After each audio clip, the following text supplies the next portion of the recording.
सभी साथियों को जोहार।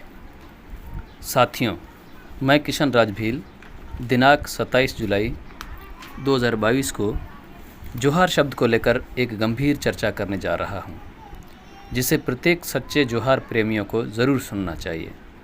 जैसा कि सभी जानते हैं कि जोहार शब्द धर्म पूर्वी है, अर्थात यह धर्म से भी पहले है और यह किसी भी भाषा का नहीं है। यह आदिवासी प्राकृत बोली का शब्द है। साथियों, बता दें कि भाषा और बोली में अंतर होता है। वह अंतर यह है कि भाषा कई लोगों द्वारा बैठकर तैयार की जाती है, जिसका पहले व्याकरण तैयार किया जाता है। फिर उस व्याकरण नियमानुसार शब्दों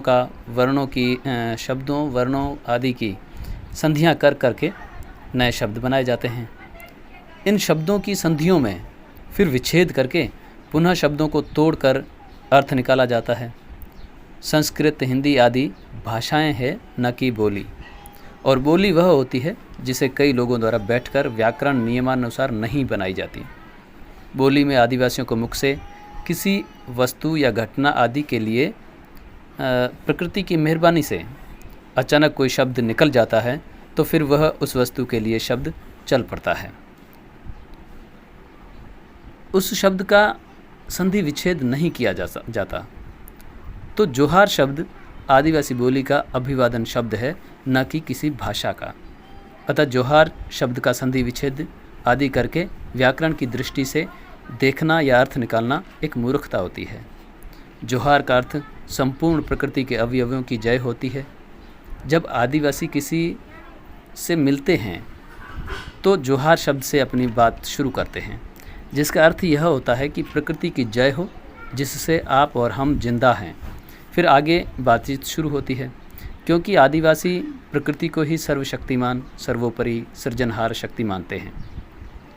फिर रामचरितमानस में तुलसीदास जी ने आदिवासियों के मुख से जोहार बुलवाया और इसके अर्थ में परिवर्तन करके इसका अर्थ वंदना, नमस्कार, अभिवादन बताया।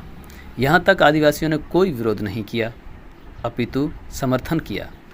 लेकिन आजकल जोहार शब्द की उत्पत्ति बोली से तोड़कर भाषा से जोड़ते हुए कुछ लोग संधि विच्छेद आदि व्याकरणीय गुणों का उपयोग करते हुए जोहार का अर्थ हाथ जोड़कर झुककर नमस्कार करना बताते हुए आदिवासियों से छीनने का प्रयास कर रहे हैं। हाल ही में भावेश डामोर द्वारा फेसबुक पर पोस्ट करवाई गई, जिसमें जोहार को केवल आदिवासियों का अभिवादन शब्द न बताकर सनातनियों का बता दिया और इसके अर्थ में भी छेड़खानी की, जो आदिवासी बर्दाश्त नहीं करेंगे। साथियों, बता दें कि यह जोहार सिर्फ और सिर्फ आदिवासियों का अभिवादन शब्द है, न कि गैर आदिवासियों का। आप रामचरितमानस पढ़ें तो उसमें निषाद राज जी राजकुमार भरत को जोहार कह रहे हैं, लेकिन भरत द्वारा उत्तर में जोहार नहीं कहा जा रहा है। आप रामायण सीरियल एपिसोड नंबर 23 में देखेंगे तो भी दिखेगा कि निषाद राज जोहार कह रहे हैं और भरत द्वारा कोई जवाब नहीं दिया जा रहा है।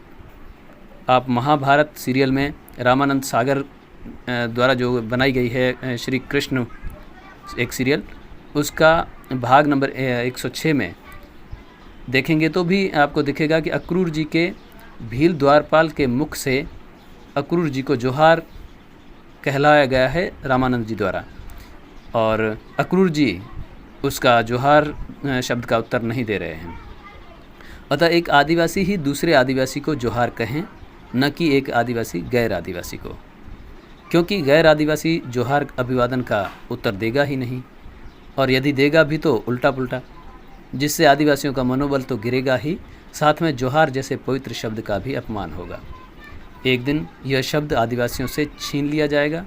जोहार शब्द की रक्षा करना प्रत्येक आदिवासी का फर्ज होता है। जोहार।